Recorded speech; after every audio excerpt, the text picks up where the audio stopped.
I just signed into law the national security package that was passed by the House of Representatives this weekend and by the Senate yesterday.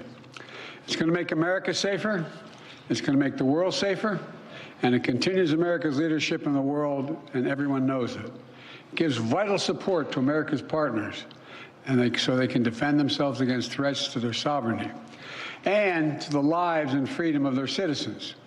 And it's an investment in our own security.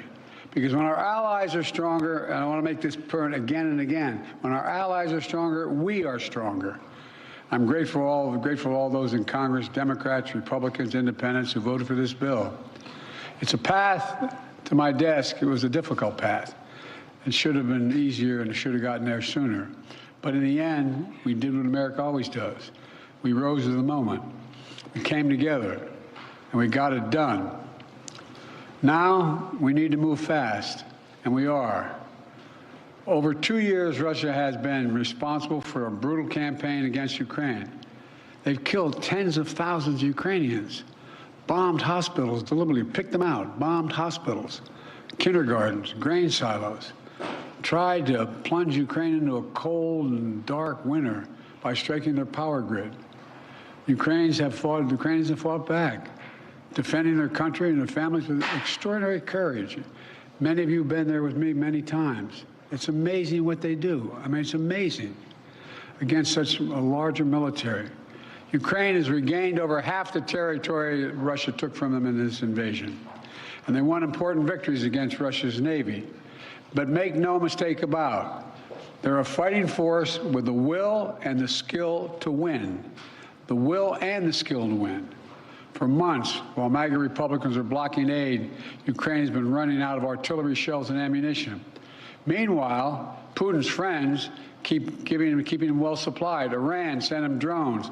North Korea has sent him ballistic missiles and artillery shells. China is providing components and know-how to boost Russia's defense production. With all this support, Russia has ramped up its airstrikes against Ukrainian cities and critical infrastructure, rained down munitions on brave Ukrainians defending their homeland. And now America is going to send Ukraine the supplies they need to keep them in the fight. This weekend, there were reports, and I find this amazing, there were reports of cheers breaking out of the trenches in eastern Ukraine. Probably came from one of your folks, a reporter or someone, I'm not sure where it came from. But that they're cheering as they watch the House vote in support for Ukraine. It's not like they don't understand what we've done. Not like they don't understand how critical this is for them. I'm making sure the shipments start right away. In the next few hours, literally a few hours, we're going to begin sending in equipment to Ukraine for air defense munitions, for artillery, for rocket systems, and armored vehicles. You know, this package is literally an investment, not only in Ukraine's security, but in Europe's security, in our own security. We're sending Ukraine equipment from our own stockpiles. Then we'll replenish those stockpiles with new products made by American companies here in America. Patriot missiles made in Arizona, Javelins made in Alabama, artillery shells made in Ohio, Pennsylvania, and Texas.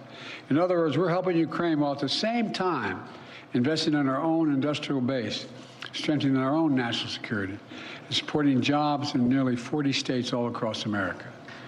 You know, the United States is not acting alone, to state the obvious. Our allies in Europe and around the world who've constantly been asking me, are we going to step up? We're not going to walk away, are we? How many, and some of you have been in these international meetings with me, they're very concerned. Had we failed to step up, Lord only knows what would happen to the cohesion in NATO. They're also sending significant help to Ukraine. We're all standing together against this brutal dictator. As I've argued for months, this is directly in the United States' national security interest. If Putin triumphs in Ukraine, the next move of Russian forces could very well be a direct attack on a NATO ally. And you all know full well that invoking Article 5 of the North Atlantic Treaty would be the first thing that comes to mind, which declares an attack on one as an attack on all. If Putin attacks a NATO ally like he's attacking Ukraine today, we'd have no choice but to come to their aid, just like our NATO allies came to our aid after the September 11th attacks here. That's why we're supporting and surging support now to Ukraine, to stop Putin from drawing the United States into a war in Europe and in the future. You know, it seems to me we should take a little bit of a step back and realize what a critical moment this was for the United States and for NATO. This is a historical moment. In the last 2 years, we've helped unify, strengthen, and expand NATO. Imagine if instead we had failed to step up now and support Ukraine. All those gains would have begun to unravel. The cohesion of NATO would have been weakened, and our national security would have been undermined without any question. You know, Putin started this war believing he could easily break the will of the people of Ukraine. When that failed, he changed his strategy a little bit, thinking we could break the will of NATO, break the will of the United States, break our will. Well, he's failed again. America stands with our friends. We stand up against dictators. We bow to no one, certainly not Vladimir Putin. Look, this bill also includes vital support for Israel. Just 10 days ago, we saw Iran launch over 100 missiles and drones at Israel. And because of them and other allies across the world, including from the region, no serious damage occurred. An unprecedented attack that followed years of Iran supporting Hezbollah, Hamas, and proxies of their own attack on Israel. They fund these guys. My commitment to Israel, I want to make clear again, is ironclad. The security of Israel is critical. It will always make sure that Israel has what it needs to defend itself against Iran and terrorists it supports. And with this aid, the United States is going to help replenish Israel's air defense and provide other critical events so Iran can never carry out the destruction it intended with its attack 10 days ago. But at the same time, this bill significantly increases humanitarian assistance we're sending to the innocent people of Gaza who are suffering badly. They're suffering the consequences of this war that Hamas started. And we've been working intently for months to get as much aid to Gaza as possible. This bill includes $1 billion for additional humanitarian aid in Gaza. We're going to immediately secure that aid and surge it, including food, medical supplies, clean water. And Israel must make sure all this aid reaches the Palestinians in Gaza without delay. And everything we do is guided by the ultimate goal of bringing these hostages home, securing a ceasefire, and setting the conditions for an enduring peace.